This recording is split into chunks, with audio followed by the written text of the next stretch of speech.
everybody, and welcome to our interview with Dr. Ashraf, CEO of Hawkamah. How are you, Dr. Ashraf? Alhamdulillah. How's Alhamdulillah. everything? Welcome here. Alhamdulillah, Thank you very everything much. is fine. How's the beginning of the year? Wallahi, it's good so far. Alhamdulillah. We had a very good start of the year. Market is moving well. Everything is fine. Alhamdulillah. Yeah. Great to hear. So, it is promising. It is very promising. I mean, since last year, we can see that the economy of the UAE is moving in the right direction. I think it's really because of the investments in the infrastructure the government of the UAE has put in the country, in the areas of telecommunication, transportation, logistics, and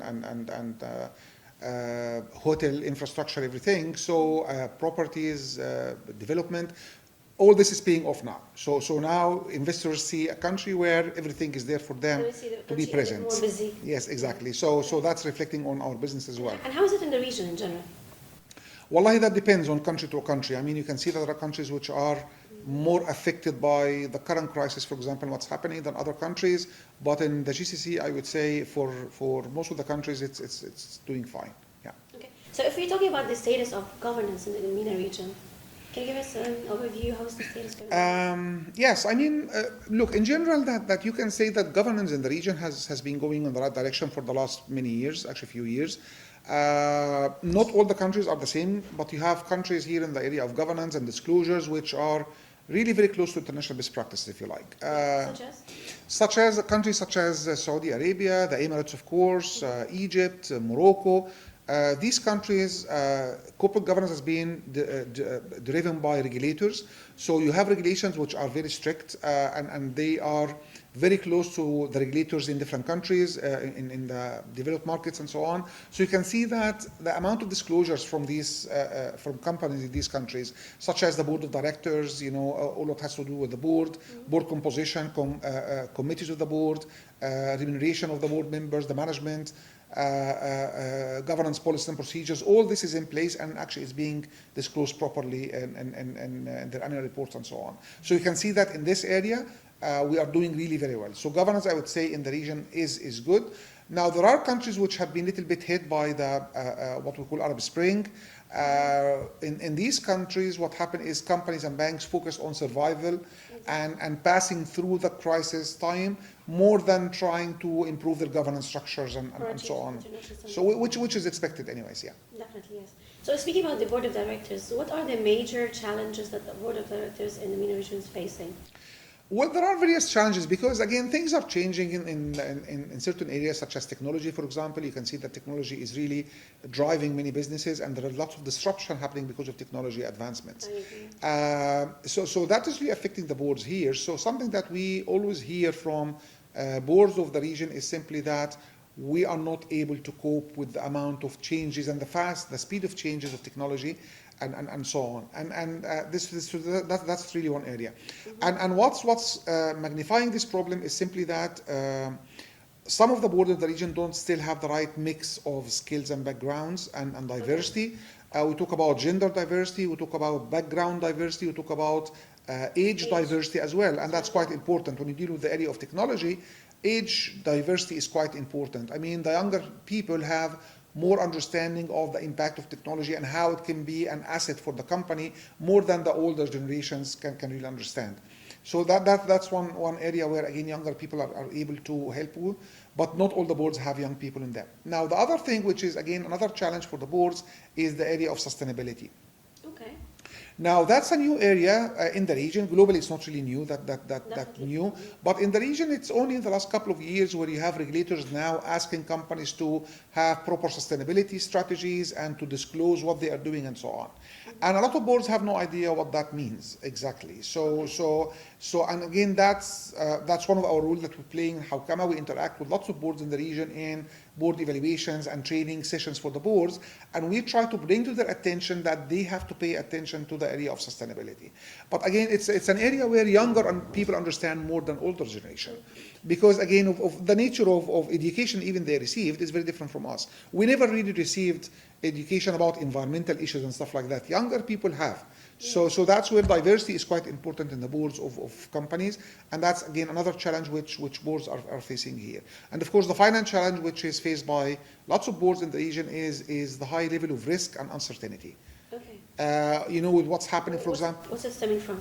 the risk? It's coming from the changes globally speaking. You know, for example, you have the supply chain disruptions in lots of things going on. You have the war happening between Russia and Ukraine affecting global economy in that respect. The high levels of inflation globally and the central bank responses, generally speaking, by raising interest rates and making it more expensive for businesses to operate and so on.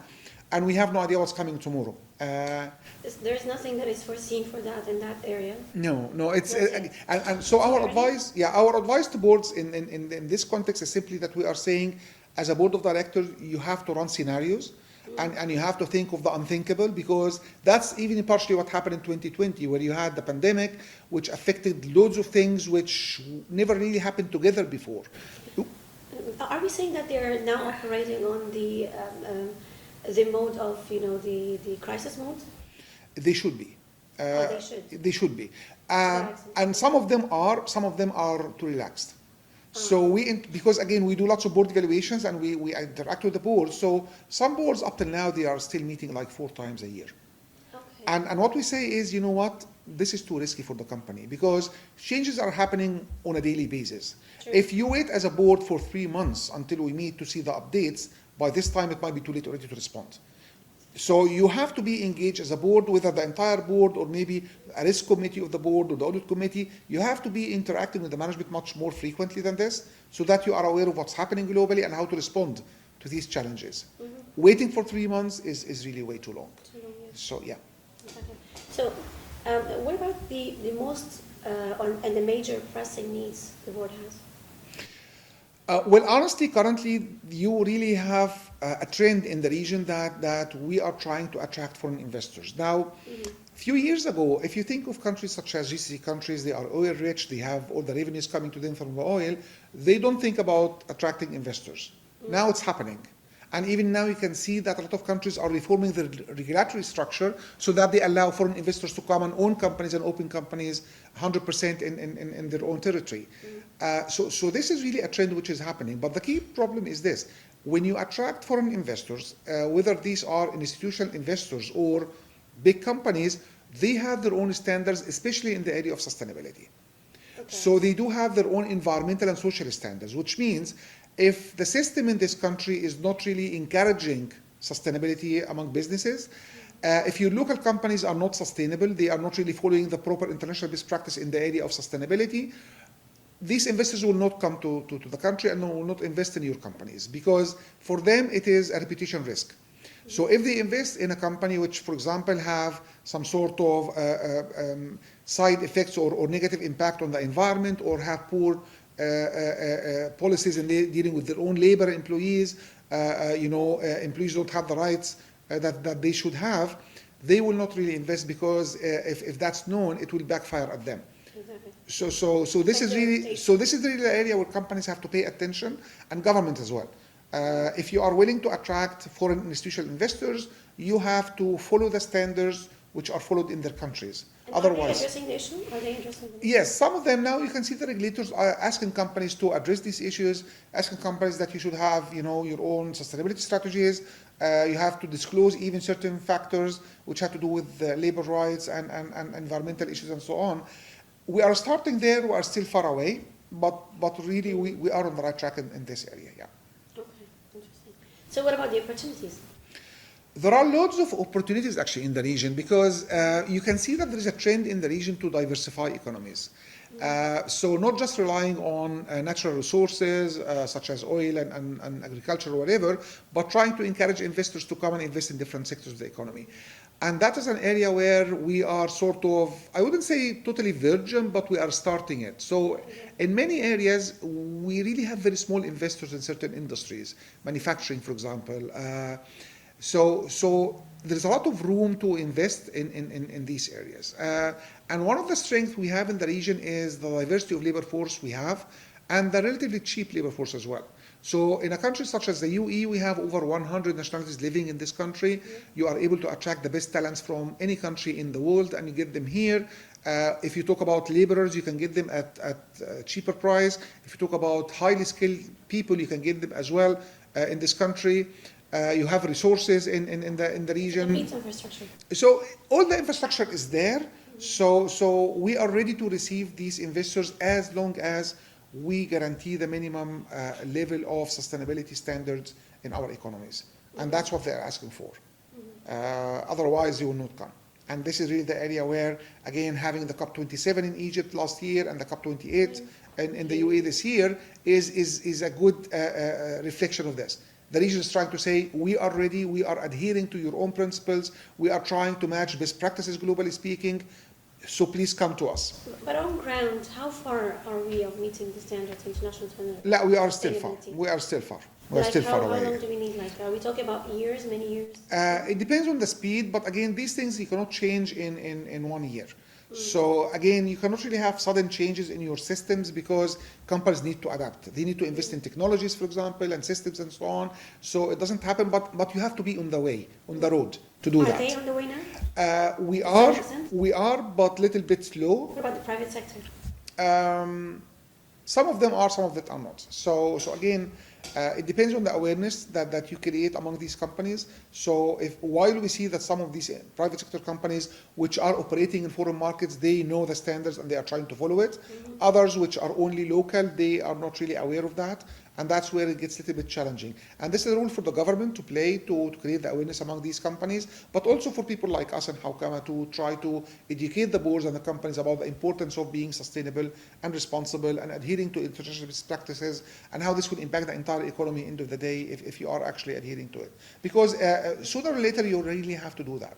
There is no escape from it, if you like. Yeah, there is no way of developing unless you do just that. Yes, exactly. I mean, I just give you one example of we have been doing some sustainability work for one of the big companies in the area of real estate development here. And one of the things that they mentioned actually in our meetings with them is simply that now when they have certain clients coming from developed markets to rent office spaces, they ask about environmental standards which are in the offices. So there are certain international best practice in this, and apparently the instructions they have from their headquarters is you cannot rent office space without having minimum standards in the area of the environment. So it's coming to us, and it's coming very soon. A country such as the UAE, we depend a lot on having lots of companies here. Now they are requesting certain standards there, and it's the same thing happening in different industries as well. So you have to be aware of that. It's one of the risks that you are facing, and you really have to improve yourself. But it's also an opportunity if you address the issue. Definitely yes, definitely yes. So we have examples of buildings in the UAE, for example, in Dubai, in which office space is very expensive, but because they are adhering to the highest standards, they are in high demand. Okay. So that's an opportunity. So the more responsible you are, you attract the right investors that we are really willing to attract in the country. Okay, interesting. Well, finally, I want to have an overview on the IPOs and ESG in the MENA region. Well, I mean, IPOs are a very interesting thing because you can see in certain countries that they have a very ambitious plan for IPOs. Namely, you have Saudi Arabia and the UAE and Egypt. They are having very, attractive plan for IPOs. And again, the key challenge here is attracting the right investors. Now, institutional investors, before they come to buy your shares, they will ask about lots of things which might not be on the mind of the boards of these companies. How are we doing in the area of human rights? How are we doing in the area of labor rights? What kind of systems you have to support policies for improving environmental practices of the company? What kind of carbon footprint you have in this company? What are the policies for recycling, for example, reduction of the use of materials, renewable energy sources that you are using? Lots of these questions. And that's where, if you'd like to attract the right investors for these IPOs, you need to prepare the companies in these areas as well. Okay. So we have a very good plan. We have lots of companies which are on the roadmap for going public, but you have to be ready for that. Okay, interesting. It was very nice talking to you, Dr. Ashraf, and thank you, everybody. Thank you. Thank you so much.